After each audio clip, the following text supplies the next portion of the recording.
अब रुक करते हैं अगली खबर की ओर। संभल से खबर है, जहां पर शाही मस्जिद के सर्वे के दौरान हिंसा का मामला। डीएम ने घटना की मजिस्ट्रेट जांच के आदेश दिए हैं। आपको बता दें कि मजिस्ट्रेट जांच के लिए 7 सदस्यीय कमेटी का गठन किया गया है। 7 दिन में सौंपनी होगी इस पूरी घटना की रिपोर्ट। 30 नवंबर तक जिले में बाहरी लोगों के प्रवेश पर रोक लगा दी गई है। सांसद बर्क विधायक के बेटे समेत 2750 लोगों पर केस दर्ज हुआ है।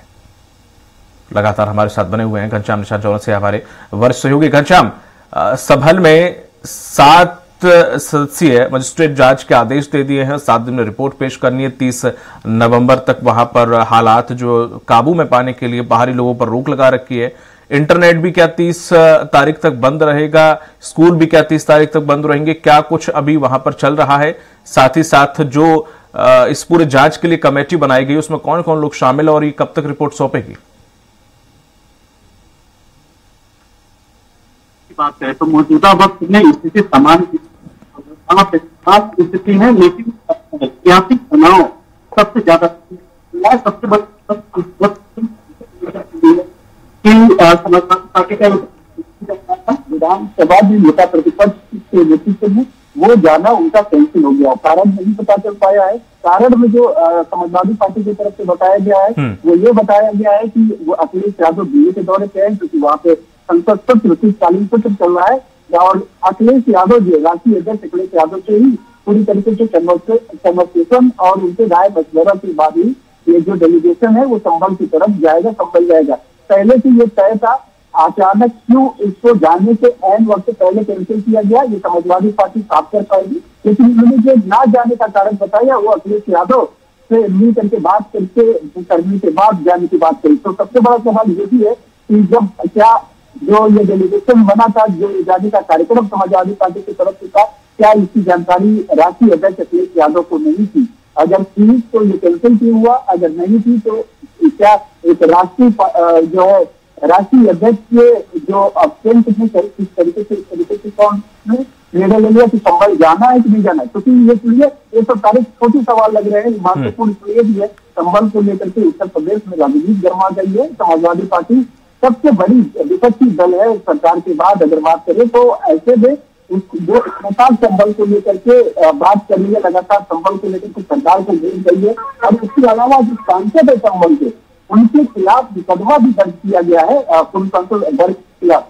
पुलिस का ये कहना है कि इनके भाषण के बाद ही वो भीड़ इकट्ठा हुई और वो उग्र हुई इनके भड़काने पे। इसके अलावा वहाँ के जो विधायक है, विधायक लड़के के समेत अगर बात करें 2750 लोगों पे याद तक 2750 लोगों पे मुकदमा वहाँ के प्रशासन ने दर्ज किया है, जिसमें 20 लोगों की गिरफ्तारी हो चुकी है और अन्य लोगों की छापेमारी की जा रही है, डिटेन करने की कोशिश की जा रही है और जो सीसीटीवी है उससे लोगों को डिटेक्ट करने की कोशिश की जा रही है कि वो उस घटना के दरमियान कौन थे। कई सवाल खड़े हो गए हैं और इसके साथ साथ इन सवालों का जवाब देने के लिए मजिस्ट्रेटियल जांच का आदेश जिला प्रशासन ने दिया है। मजिस्ट्रेटियल जांच में 7 लोग होंगे और कभी भी किसी कोई भी घटना होती है, चाहे छोटा सा एक्सीडेंट होता है, यह मैं अपने दर्शकों को ये समझाना बेहद जरूरी है कि मजिस्ट्रेटियल जांच होती क्या है।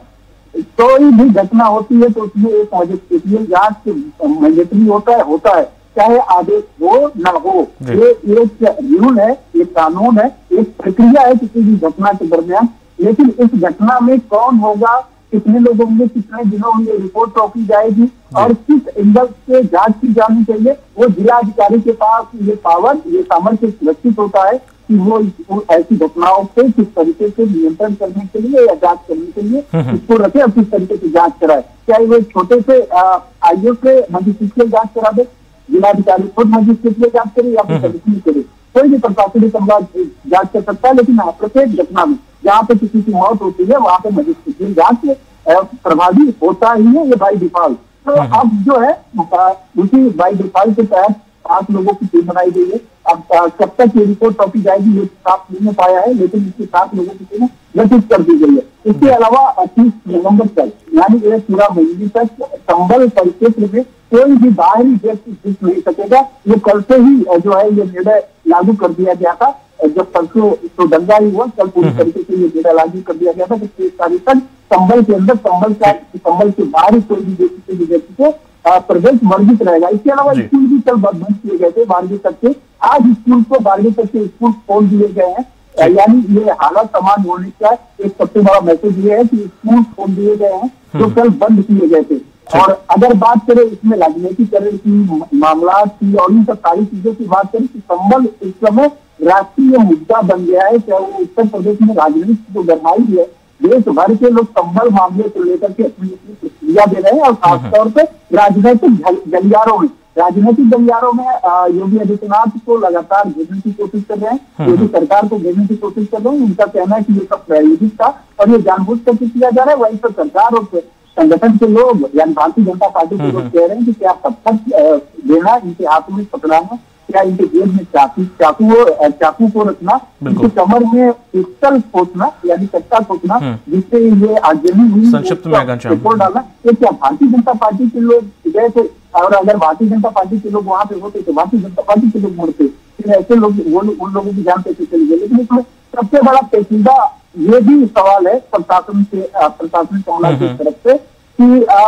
ये प्रशासनिक अमला कह रहा है कि ये जो 4 मौतें हुई है, जो आदमी हो गए कल, उन 4 मौतों के कारण वो उग्र भीड़ है, 2 रास्तों से जा रही थी, एक दूसरे से हमलावर हो गई थी, हमला करने की कोशिश कर रही थी सर्वे टीम से और पुलिस प्रशासन से, लेकिन ये उन्हीं के रिवाल्वर से और उन्हीं के हथियार से, उन्हीं के पत्थर से ये लोग घायल हुए, ये लोग मर गए। वहीं तो उनके परिजन कर रहे हैं कि पुलिस कर्मियों के बंदूकों की गोली जो चली उससे हमारे बच्चों की जान गई। तो ये विरोधाभास फिजिकली चल रहा है और सरकार स्पष्ट कर रही है इनकी। बिल्कुल घनश्याम, चूंकि समय का अभाव है इसलिए माफी चाहूंगा। तमाम जानकारी साझा करने के लिए आपका बहुत बहुत शुक्रिया।